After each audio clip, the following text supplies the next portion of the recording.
بسم اللہ الرحمن الرحیم۔ السلام علیکم۔ امید کرتا ہوں سارے دوست خیر و عافیت سے ہوں گے۔ امام حسین علیہ السلام آپ صلی اللہ تعالی علیہ وسلم کے نواسے اور امام علی علیہ السلام اور خاتون فاطمہ سلام اللہ علیہ دونوں کے بیٹے ہیں۔ آپ صلی اللہ تعالی علیہ وسلم نے ان کی تعظیم کی اور انہیں اپنی زندگی کے دوران متعدد اہم خوبیوں سے نوازا، تاہم تقریباً 50 سال بعد ایک بدعنوان ظالم کا ساتھ دینے سے انکار کرنے پر اسے بے دردی سے شہید کر دیا گیا۔ یہ امام حسین علیہ السلام کا قصہ ہے۔ ابو سفیان کے بیٹے معاویہ کی وفات کے بعد اس کا بیٹا یزید اقتدار میں آیا۔ یہ ان شرائط کے خلاف تھا جو معاویہ نے 2 دہائی قبل امام حسن کے ساتھ دستخط کیے تھے، جہاں خلافت کا مقصد امام حسین کی طرف لوٹنا تھا۔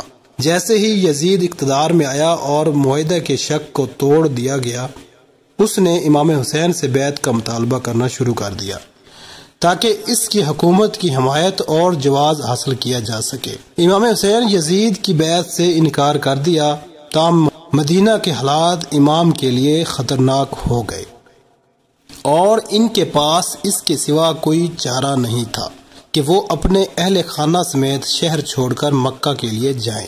جب وہ مکہ پہنچے تو امام کو کوفہ کے باشندوں کی طرف سے بے شمار خطوط موصول ہونے لگے، جن میں سے بہت سے یہ مطالبہ کر رہے تھے کہ امام حسین کو ان کے شہر میں آنا چاہیے تاکہ وہ یزید کو گرانے میں ان کی مدد کر سکیں۔ امام اور ان کی ساتھیوں کے درمیان بہت زیادہ غور و خوض ہوا، گرچہ مکہ میں زیادہ تر بزرگوں نے امام سے کہا کہ وہ کوفہ کا سفر ترک کر دیں۔ امام نے اپنے علم اور حکمت کے ساتھ شہر کی طرف جانا ضروری سمجھا۔ وہ لوگ جنہوں نے اسے خط لکھا تھا اور اس کی موجودگی کی درخواست کی تھی، اس سے پہلے امام نے اپنے سفیر اور چچا زاد بھائی مسلم بن عقیل کو کوفہ کی زمینی صورتحال کا جائزہ لینے کے لیے بھیجا تھا اور انہیں یقین دلایا تھا کہ ان کی آمد کے لیے مدینہ تیار ہے۔ امام کے سفر کوفہ کے دوران جبلہ نامی سنگم پر رکے، جہاں انہیں کوفہ شہر میں رونما ہونے والے واقعات سے آگاہ کیا گیا۔ یزید نے پچھلے گورنر کی جگہ عبید اللہ ابن زیاد کے نام سے مشہور شخص کو تبدیل کر دیا تھا، جس نے فوراً امام حسین کے وفادار حامیوں میں خوف و ہراس پھیلا دیا۔ اس نے مسلم بن عقیل کو بھی جلدی سے گرفتار کر کے قتل کر دیا تھا۔ امام حسین کے کوفان کے بہت حامیوں کو صدمے اور دہشت میں بھیج دیا گیا۔ آخرکار امام سے اپنی درخواستوں پر پیچھے ہٹ گئے، کچھ نے مکمل طور پر ترک کر دیا اور حمایت کے اپنے پچھلے شو کو دھوکہ دیا۔ جن چند لوگوں نے پیچھے ہٹنے سے انکار کیا، انہیں عبید اللہ ابن زیاد نے قید کر دیا۔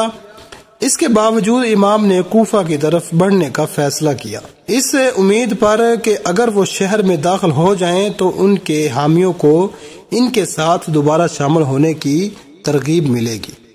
تاہم اسے ابن زیاد کی طرف سے بھیجی گئی بٹالین نے ایسا کرنے سے روک دیا، جس کی قیادت حر بن یزید کر رہے تھے۔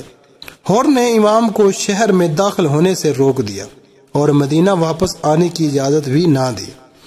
ان کی بٹالین نے امام پیروکاروں کے چھوٹے گروہ اور ان کے خاندان کے افراد کو کربلا نامی ایک ویران اور بنجر سرزمین کی طرف جانے پر مجبور کیا، جہاں وہ 2 محرم 61 ہجری تک پہنچے۔ جب امام کربلا پہنچے تو عبید اللہ ابن زیاد نے عمر بن سعد کی قیادت میں سپاہیوں کا ایک بڑا دستہ امام کا مقابلہ کرنے کے لیے بھیجا۔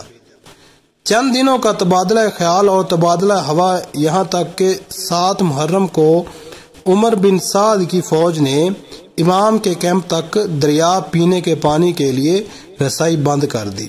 10 محرم کو امام کو بار بار بیعت کرنے اور ابن زیاد اور بالآخر یزید کے ہاتھ میں ہاتھ ڈالنے کے لیے کہا گیا۔ امام نے بار بار اس طرح کے اختیار کو قبول کرنے سے انکار کیا۔ اس نے جابر ظالم کی بیعت کرنے کی ذلت پر شہادت اور موت کا انتخاب کیا۔ ایک مکمل معرکہ رائی ہوئی، جس کے نتیجے میں امام حسین علیہ السلام اپنے اہل و عیال اور ساتھیوں سمیت انتہائی شفاقانہ انداز میں شہید ہو گئے۔ عورتوں اور بچوں کو بعد میں یزید کی موجودگی میں دمشق لے جایا گیا، جو اس کے اعمال پر خوش ہوئے اور اپنے فیصلوں پر کوئی پشیمانی کا اظہار نہیں کیا۔